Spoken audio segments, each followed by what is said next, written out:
The night she said no, the wind howled like a living thing, clawing at the mountains and tearing white curtains across the sky.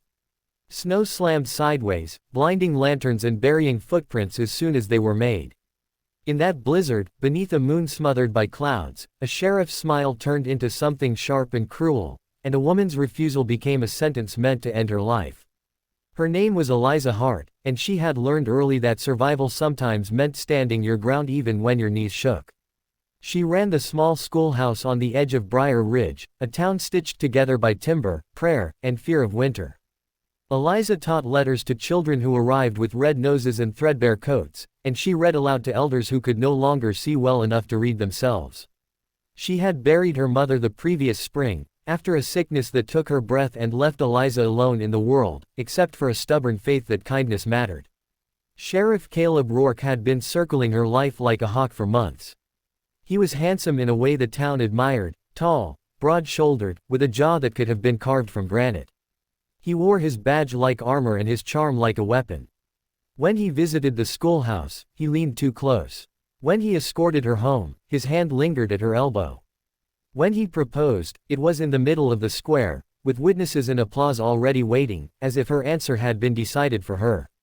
Eliza had smiled politely and said no. The silence that followed felt louder than the storm that would come later. Caleb's eyes hardened. The applause faltered. He laughed it off, tipping his hat, saying there would be another time. But that night, the wind rose, and so did his anger. He came for her after dark, his lantern cutting a narrow tunnel through the snow. Eliza had stayed late at the schoolhouse, finishing a lesson planned by candlelight, unaware that refusal had bruised a man who did not know how to be denied. When she stepped outside, the cold hit her like a slap. Before she could turn, his hand closed around her arm. "You embarrassed me," he said, voice low and even. "You made me look small." "I meant no disrespect," she said, trying to keep her voice steady. "I simply don't love you." Love. The word cracked something inside him. He tightened his grip and pulled her toward the path that wound up the ridge, toward the cliffs that loomed like black teeth above the valley. She struggled, boots sliding on ice, lungs burning as the storm swallowed her cries. He dragged her higher, the wind screaming so loud it seemed the mountain itself was angry. At the edge, the world dropped away into white nothingness. Caleb leaned close, his breath fogging between them. "No one will hear you," he said. "And in this storm, no one will find you." Eliza thought of her students, of the way little Anna practiced her letters until her tongue stuck out in concentration. She thought of her mother's hands, warm and steady, guiding her across icy roads. She thought of all the times she had been quiet to keep the peace, and how it had never truly kept her safe. She said nothing when he shoved her. The fall was chaos. Snow and stone and air collided, and pain flashed like lightning. She tumbled, struck, rolled, then slid until a narrow ledge caught her and stopped her from disappearing into the abyss. The impact stole her breath, and darkness crept at the edges of her vision. Somewhere above, the wind erased all sound, and the cliff swallowed her whole. She woke to cold so deep it felt like sleep itself was trying to claim her. Her leg throbbed, a sharp, relentless ache that made her gasp. She tested her fingers, her arms, everything moved, though pain flared with every breath. Snow packed against her coat, but the ledge offered a thin mercy, a hollow where the wind skated past instead of battering her directly. Eliza knew one thing with absolute clarity: if she lay still, she would die. She tore a strip from her skirt and wrapped it around her leg, teeth chattering as she cinched it tight. She pressed her back against the rock, forcing herself to breathe slow and deep, counting each breath like a prayer.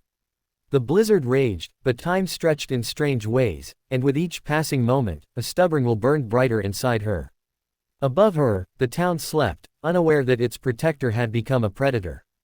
At dawn, the storm began to loosen its grip. The world emerged in shades of blue and white, a cold, quiet beauty that felt cruel in its calm. Eliza shouted until her throat ached, then rested, then shouted again. She scraped at the rock with numb fingers, trying to climb, but the cliff was slick with ice, and every attempt sent pain shooting through her leg. Hours passed. The sun crept higher. Hope flickered and threatened to go out. Then she heard it, faint at first, a sound that cut through the silence like a promise. A dog's bark. Eliza forced herself upright and waved her scarf, screaming with everything she had left. The bark grew louder, closer. A man's voice followed, urgent and surprised.